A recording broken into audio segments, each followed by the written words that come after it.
Merging patriotism and politics at the White House tonight. Happy 4th of July. The 4th of July festivities serving as a backdrop for President Trump to showcase his actions. The one big, beautiful bill. Welcome back to the Conservative Current, where we speak the truth the mainstream media won't touch. If you love this country, the Constitution, and common sense, you're in the right place. Now, folks, something big just happened on the House floor, and I want to walk you through every bit of it. Let's talk about what just went down in Washington, D.C., where the Republican majority came through with a 218 to 214 vote victory. You heard that right. The GOP delivered. Let's break it down. With a flourish and a Sharpie, he signed into law the massive bill that sweeps up his biggest policy objectives, supported by only Republicans.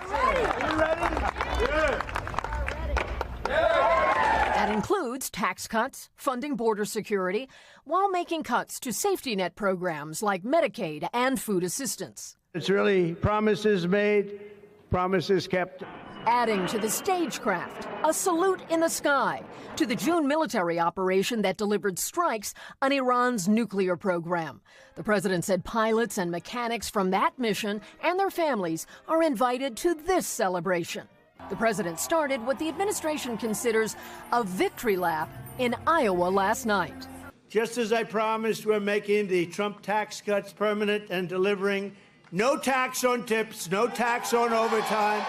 There are restrictions. Under the new law, workers who qualify can deduct up to $25,000 in tips from their taxable income.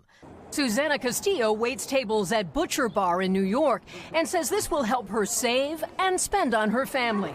It's going to be amazing. It's going to be a big positive. However, the new law is a new rallying cry for Democrats. The largest cut to Medicaid in American history. Who will argue to voters that Republicans chose to boost the rich while cutting food assistance and health care for millions. Heather Payne lives in Georgia and says she did not qualify for Medicaid after a series of strokes because she could not meet state work requirements, like those that will be implemented nationwide. I think it is immoral and unethical to deny people medical care so that they can sicken and die. That's the way I feel about it. Kelly O'Donnell is joining us now from the North Lawn. And Kelly, even as the president makes all of this the law of the land, his vice president today is not ruling out possible changes down the road, right? That is right. The vice president was asked about cuts to government programs people like. And Vance said he expects the law could undergo further changes in a couple of years as the impact is more fully understood. Now, that is notable because Vice President Vance was so involved in selling the legislation to fellow Republicans. That's the sound of momentum, of a win for conservative values. The magic number was 217. And with 432 members in the House, the GOP held strong and crossed the line at 218. Only one Republican didn't vote, Representative Ralph Norman from South Carolina. But guess what? It didn't stop us. This was a test, not just of arithmetic, but of resolve. And the Republican Party showed up.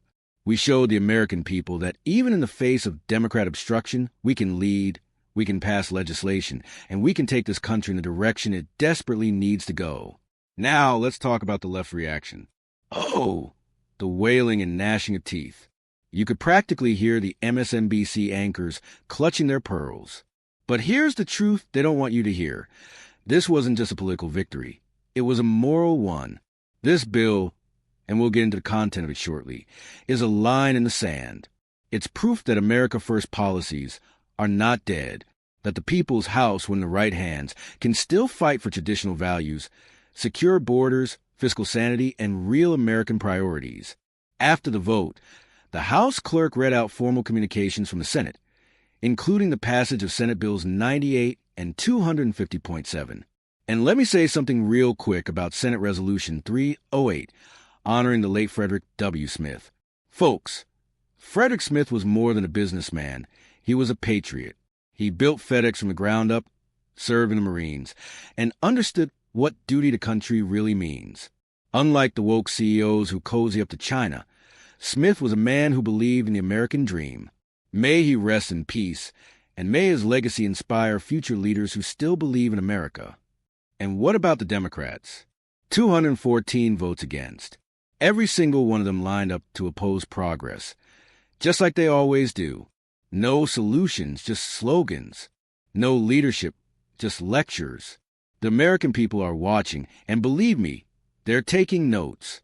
While the GOP was uniting to get things done, the left was busy on social media, virtue signaling, throwing tantrums, and calling everything extreme, including basic border security, parental rights, and economic freedom. Let me be clear, this vote is just the beginning. The tide is turning in 2025. We got momentum on our side, and the House is proving to be the firewall against Biden's radical agenda. With more bills like this, and hopefully a Republican-controlled Senate after November, we can start undoing the damage of the last 4 years. This is about restoring America's strength, not just at home, but on the world stage. It's about defending our children from indoctrination. It's about economic sanity, law and order, and freedom. The House is adjourned until Monday, July 7th at 10 a.m. But rest assured, the battle continues. Every vote counts. Every hearing matters. And every voice, especially yours, makes a difference. We'll be watching what happens next, because the America First movement isn't slowing down. We're just getting started.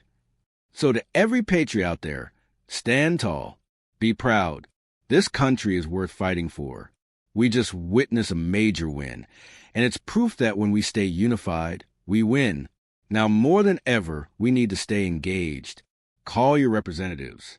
Share the truth. Educate your neighbors. And vote like your country depends on it.